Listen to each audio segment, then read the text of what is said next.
Bismillahirrahmanirrahim. Assalamualaikum warahmatullahi wabarakatuh. Waalaikumsalam. Alhamdulillah, amma ba'du. Yang sama-sama kita hormati Bapak dosen pengampu, yakni Bapak Komarudin MPD, dengan mata kuliah materi pendidikan agama Islam SMP, SMA, atau SMK. Semoga beliau tetap dalam lindungan Allah Subhanahu wa Ta'ala. Baik, di sini saya akan membuat video untuk memenuhi tugas ujian tengah semester dengan materi saya, yaitu pembelajaran pendidikan agama Islam di sekolah. Baik, sebelumnya perkenalkan, nama saya Abdul Muhaimin, kelas 5L,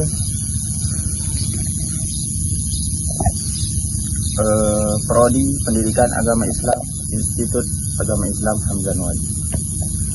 Nah, sebelum kita membahas tentang pembelajaran, jadi yang berperan penting dalam pendidikan, meningkatkan mutu pendidikan di lembaga pendidikan Islam, yaitu kualitas dan kompetensi guru pendidikan agama Islam tersebut. Nah, yang dimaksud kompetensi di sini yaitu meliputi aspek kepribadian, aspek pedagogik, sosial, profesional, dan bahkan spiritual guru pendidikan agama Islam tersebut. Nah, baik. Jadi yang dimaksud dengan kompetensi di sini yaitu meliputi aspek kepribadian, sosial, pedagogik, profesionalisme, dan spiritual seorang pendidik tersebut.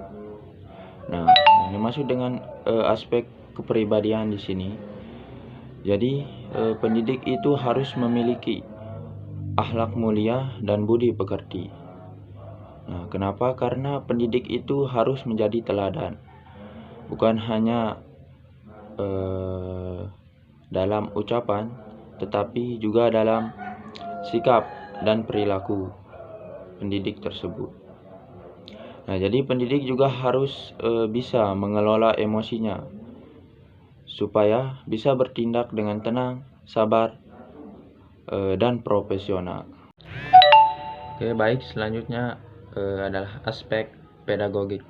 Nah, jadi pedagogik adalah proses mendidik anak agar berkembang secara optimal, baik dalam aspek pengetahuan, sikap, maupun keterampilan. Nah, adapun konsep utama pedagogik dalam kurikulum Merdeka ada 5, yaitu baik, yang pertama yaitu berorientasi pada peserta didik. Nah, maksudnya di sini adalah pembelajaran dirancang berdasarkan kebutuhan, potensi, minat, dan bakat peserta didik. Nah, jadi pembelajaran bukan hanya berfokus pada materi saja. Yang kedua, pembelajaran diferensiasi. Nah, jadi guru itu menyesuaikan metode, media, dan evaluasi berdasarkan kemampuan dan gaya belajar siswa. Nah, yang ketiga adalah pembelajaran yang bermanfaat.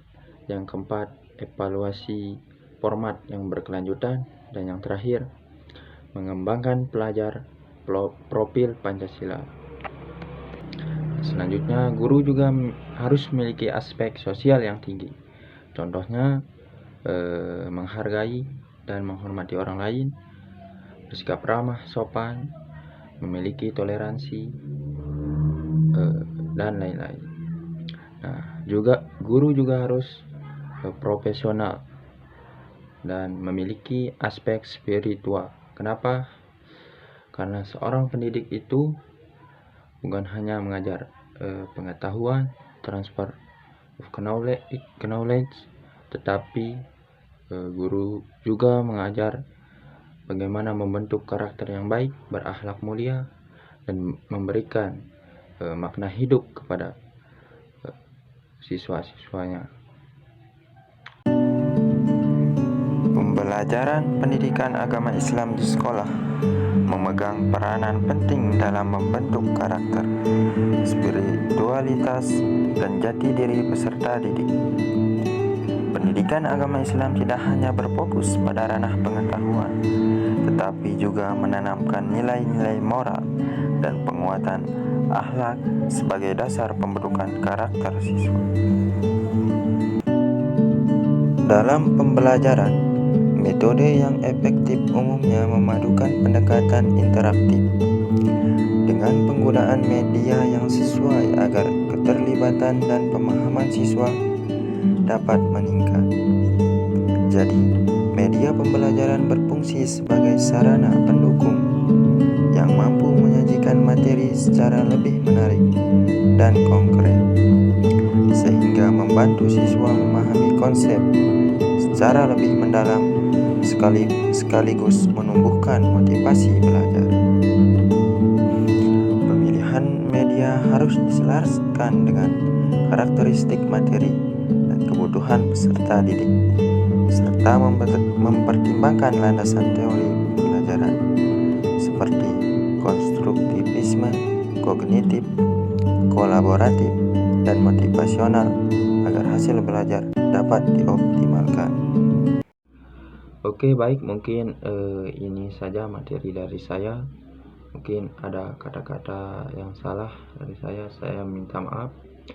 Kurang lebihnya saya minta maaf, dan intinya ambil baiknya, buang buruknya. Jadi sekian, Allahumma fiq wal hadi ala sabilir rasyad. Assalamualaikum warahmatullahi wabarakatuh.